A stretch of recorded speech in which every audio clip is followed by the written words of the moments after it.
يلا.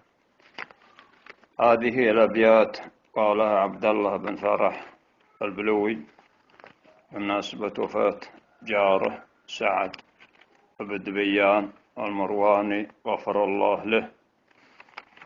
يقول عبد الله: سعد رحل والجار يبكي على الجار، نبكي على الطيب اللي راح عنا رحلة وداع. الله يجيره من النار في جنة الفردوس، فيها يتهنى يا نعم بجواره اللي صار لك جار.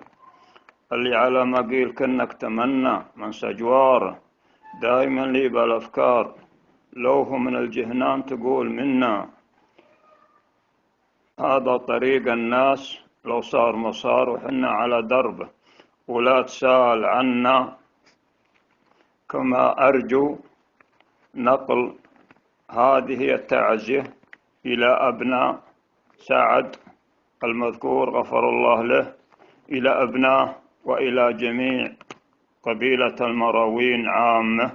أرجو له المغفرة، وأسأل الله لنا وله جميع المسلمين الرحمة والمغفرة، وأن يجعله في جنات النعيم. وصلى الله على نبينا محمد.